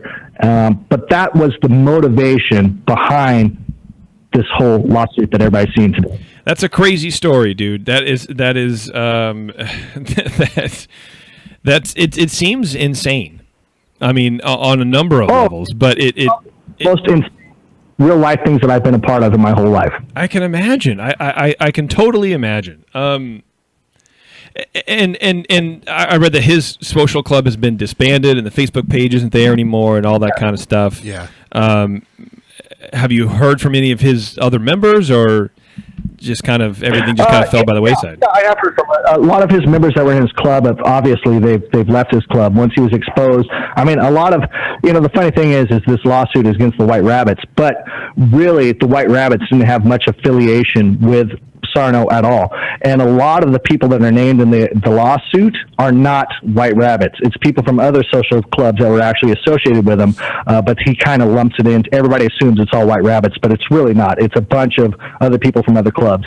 And a lot of people that were in his club, I mean, no harm on them. It's not their fault that the guy that they signed up in his club was just kind of a jackass. Yeah. And a lot of the people are still around, but they are in other clubs. And you could talk to anybody that used to be in part of Main Street Fire 55, and they have nothing but negativity to say about this guy. And that was one thing. Like I said, I didn't know much about the guy, and so I did start asking around a lot. Everybody that had ever come in contact with him, I did ask him, hey, what do you think about this Sarno guy? Who is he? What does he do? And it's funny because even the worst people that I know, one or two people will come to their defense. Mm-hmm. When I was talking about Sarno with people, I didn't want to run across any person anywhere that said, well, he's a pretty nice guy. He just kind of exaggerates a little bit. Nobody was positive about this guy. Everybody had stories about how he rooked them, how he lied to them, how he did all kinds of stuff. That's crazy. Which I thought was pretty amazing to have that kind of reputation. Right. That's that's crazy, man. That's crazy. That is, I appreciate you taking the time. Yeah. To run through that, man. It's and then I think we were emailing a little bit before the show, and I'm wondering if you want to just talk to me real fast about social clubs and. Sorry, I knocked my mic over. I'm so blown away. It's your cat. And I've had too many beers. About social clubs in general in the park. I mean, do you think that there is a social club problem? Because a lot of people online feel that there is, and I think we were talking a little bit beforehand about the intimidation factor and the people who don't necessarily understand what social clubs are, or they've had bad interactions with people in social clubs of all kinds. Is a social club something that needs to happen at Disneyland? Does Disneyland need to step in and say, hey, no more patches, no more this kind of gang club thing. Let's just all come to Disneyland and just be humans? Well, I'll tell you what. You already heard my personal opinions about the vest, so I would probably be the first one to jump up and do a backflip if Disneyland came and said, hey, no more three-piece patch vests in the park. Mm-hmm. I would probably be the first one to eat birthday cake and pop balloons because I hate the dang vest. But would it change anything? No. It wouldn't change anything. It would just mean that social clubs would be less identifiable. And like I said, do I think there's a problem with social clubs? Yeah. Honestly, I've been around the scene for 4 years, okay? And the only incident that I know of, which unfortunately happened to be with one of my 275 members, which it didn't get into a fist fight, but there was a yelling match in the parks, and it got a little bit out of hand. It was something that I was very ashamed with, and believe me, the person in my club was taken care of drastically immediately. But out of 4 years, I've never seen any incident happen. Now, I've heard lots of allegations. You hear things like, well, social clubs, they walk around the park like they own it.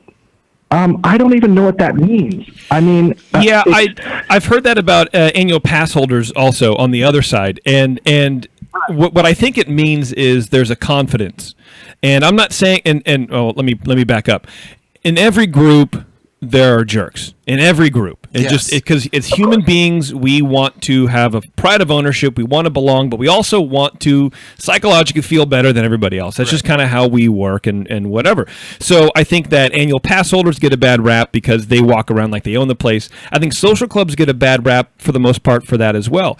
Yeah. Are there actions on both groups? Let's call annual pass holders a club. Let's call them that. Why not? In both sides of that that have done horrible things to other people or been rude to cast members and have a sense of entitlement? Yes. Without knowing for sure, I would just bet yes. But also, so do just the norms who come from Ohio who've never been to Disneyland. Yeah. I guarantee you that they've been rude to everybody too. So I think while you're saying yes, they're identifiable. I wonder if not having that patch would make them less identifiable with a group, and it would kind of take away some of that. But that's assuming that this is a rampant problem, which I don't know that it is. I've never had a poor interaction with anybody from a social club. It's just kind of not. It's hard to when you have a fanny pack on. You can't be tough. That's true. I mean, I can, but no one else can. The thing is, like I said, and we talked about this earlier, the vest is intimidating to normal people, and social clubs wearing the vest are intimidating in a group. It's just the way that it is. There's no way around it. And we try to overcompensate for it, but the reality is, there's a lot of people that just, they can't, they're always going to be intimidated about it, and there's nothing you can do. Right. But I'll tell you what, if the vest was gotten rid of, it wouldn't stop the social clubs. It wouldn't stop these groups that hang out together all the time. But it would make them less identifiable, and you'd probably hear a lot of people stop complaining about the social club because they wouldn't know who they are. Correct. They're unidentifiable. But the people are always going to be there in these clubs. I mean, my club, we do stuff all the time, man. We had 80 people or something like that over for Thanksgiving dinner outside of the parks. I mean, we did a fundraiser 2 weeks ago for anti-bullying. We did a fundraiser for Christmas where we sent needy family Christmas gifts. There's stuff that we do all the time. And believe me, I'm not one to say that we're a charitable organization, because we are not. We are a social club. We're out to have fun. But we do a lot of cool stuff. And that is not going anywhere. Now, it might make some people that are intimidated feel better if the vests were gone. But the reality is that group of people are still going to be there. It's just that you won't notice them, and you won't have anybody to pin it on. Right. Taryn, go ahead. So I had a question because, we've already talked about, the vests are kind of a big deal, right? So we know, if something happens in the park and somebody's wearing a certain vest, that it's part of that group, and it kind of reflects back on that group. So we've heard a couple of things over the past couple of days. I'm sure you've heard many yourself. When things happen, when members of your group do things or you hear of stuff, how do you handle that as the leader of the group? Oh, my group? Yes. My group, if somebody steps over the line, they get either suspended or kicked out. I mean, you would be surprised at how tight we have to be. You got to realize, I for 4 years, I've been walking around the parks with 275 members, and we have no record with Disney, per se, of incidents or anything happening. There's been one questionable incident with escalated to a little yelling.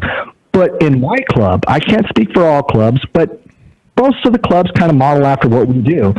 But if people step out of line and they're caught doing anything that makes the social club scene or other clubs or our club look bad, they're gone. We just we cannot tolerate that in the social club scene because, like I said, it's too identifiable. And you can't have people walking around being a butthead in a social club vest. It's just not acceptable. Yeah, and that's good to hear because when we posted the show, we had a few people contact us, and just to let everybody, your people and our people listening, it's not an ambush. I talked to you about it before, and you were totally cool about it and wanted to talk about it, and so I appreciate that. But I'm not springing it on you. I don't want anyone to think I'm springing it. But we had a few people, I think 3 or 4 actually, contact us and say they've had issues of people from your club specifically like yelling at them in the park, which you've already identified, which is fine. And I'm not saying that you're responsible for every single member of your group. That would be insane for us to say,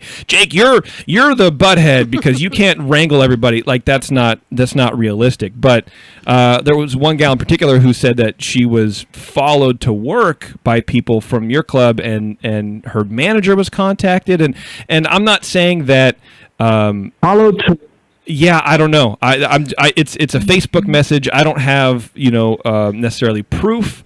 There's a couple screenshots, but I guess, and I don't want to get into it as far as this person said this. I don't want to be a mediator because it's not our kind of show. I kind of don't, it's not my thing, right? I'm passionate about, but it sounds like if anybody has a problem with you or your club, then they can just come to you, and it's not a big deal. Is that about a fair assumption?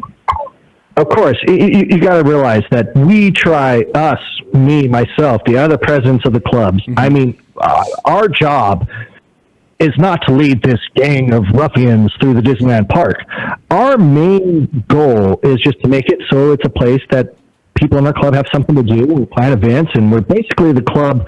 I can't say that word. We're the club servant, right. And we're just trying to make it entertaining for the people in our club. And the last thing that we want is anybody in our clubs acting out of line. Mm-hmm. Now, I mean, if something like that, what you just described, of somebody stalking somebody and following them to work, screw talking to me about it. Call the cops. Get these people arrested. Exactly. That is not okay. Right. But I have my doubts of whether or not that story is true. But at the same time, yeah, sure. You want to come to me about it? Go to the cops first. Come to me. Go to Disneyland security, whatever. But that type of behavior, if it was actual and factual, that type of behavior would never be tolerated in any club in the social community. And people that did that kind of stuff would just be immediately excommunicated. Okay, that's good to hear. Yeah, it is, cool. I'll reiterate what Jason already said, is that within any group, and if you're saying you have 275 members, ish, you probably have some jerks in there, and that happens. I mean, it happens in any group of people, and so look at Congress. Yeah, exactly. So yeah, I completely get it, and like I said, if there is any validity, you'd be surprised. The people in our club, there might be some people that are in their day-to-day life are an a-hole. Yeah. I mean, I, for one, am probably one of the biggest a-holes you've ever met. But they know good and well that when they're representing the club, when they're in the Disneyland parks, there's no room for a-holes.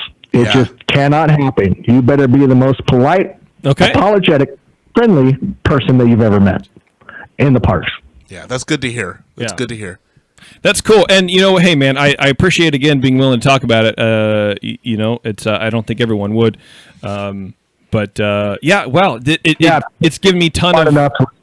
What's advice that? And not go public without a lawsuit that involves them and one of the biggest entertainment companies in the world. Yeah. I'm interested to see how this shakes out. I'm very interested to see what happens with it, if anything actually happens. It boggles my mind. It makes no sense. It makes no sense to me at all. It's like a Netflix series script got released.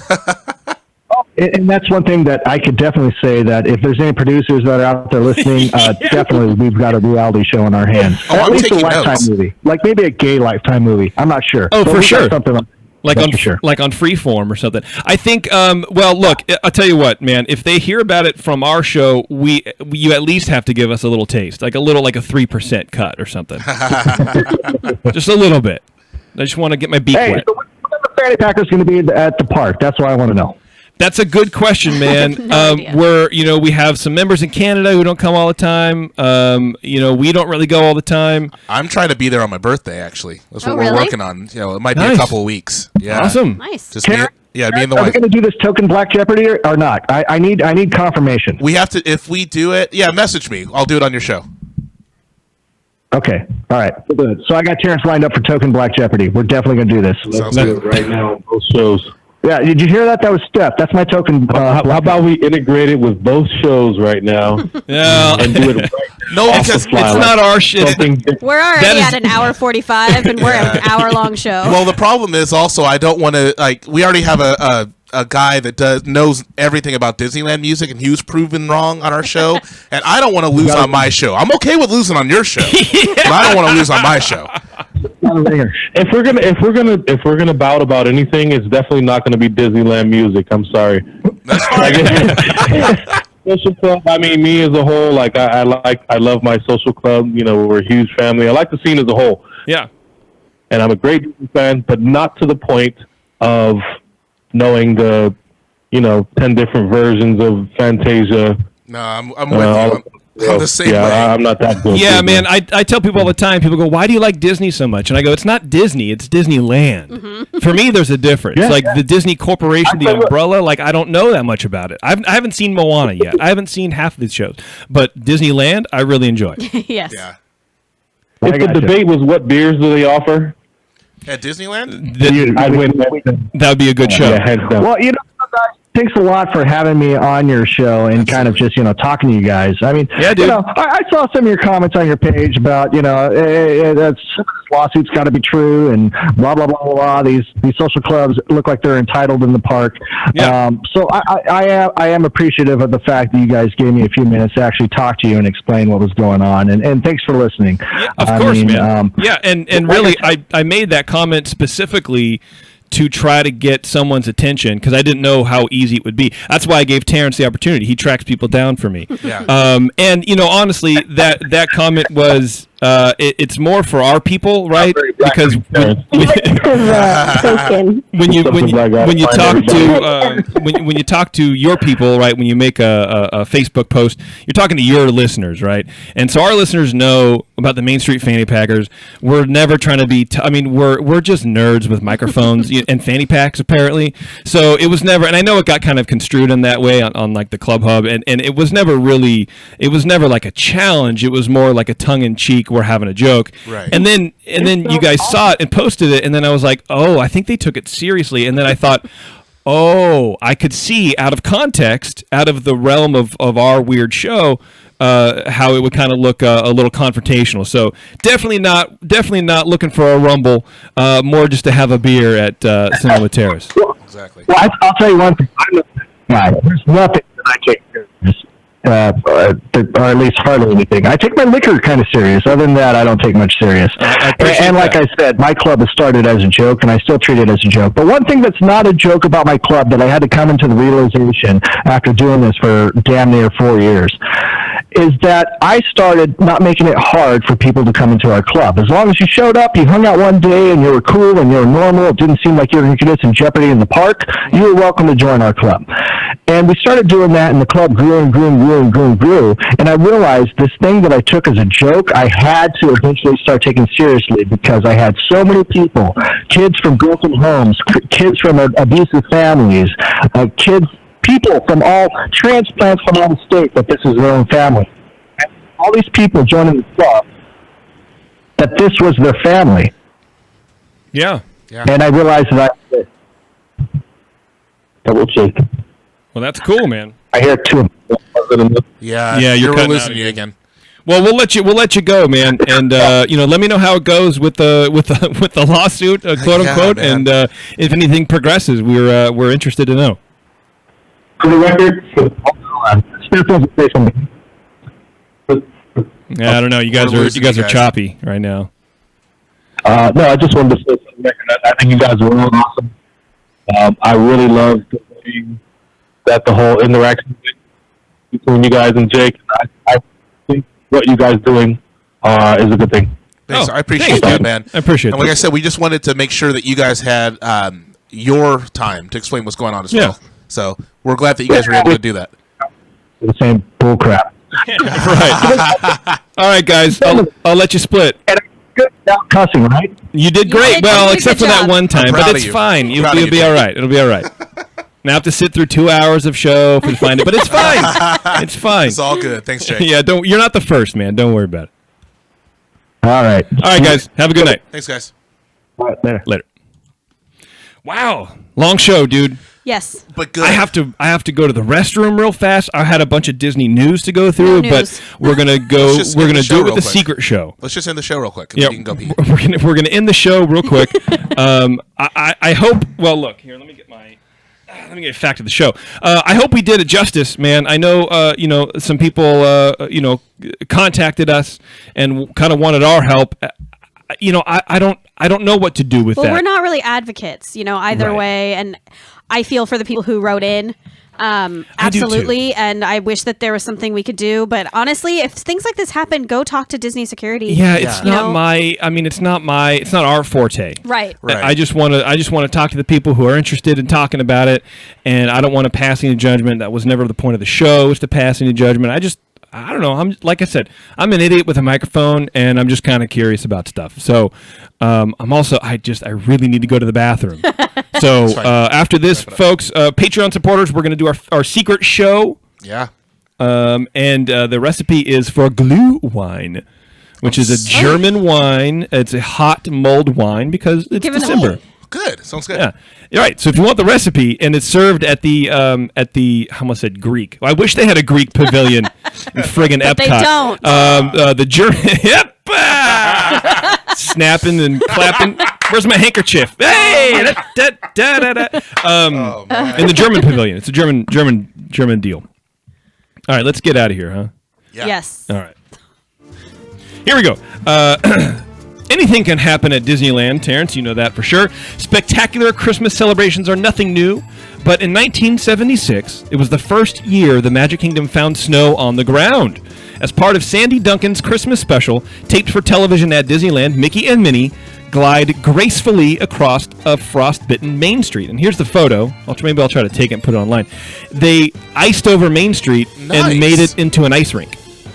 That's awesome. That is So so Mickey and Minnie cool. are literally ice skating down Main Street. So if you ever thought, like next time you're walking down Main Street, think Mickey and Minnie just were ice skating down this thing. Well, not Wow. just, but, Yeah. That's amazing. Just 40 the years year before ago. I was born, yeah. Thanks to Jake Fite and the White Rabbits for tuning in, and I'm glad you guys got to tell your side of the story. And, like I said, keep us posted, man. Keep us posted. Super interested. And until next time, everyone, we'll see you in 2018, but also in the parks.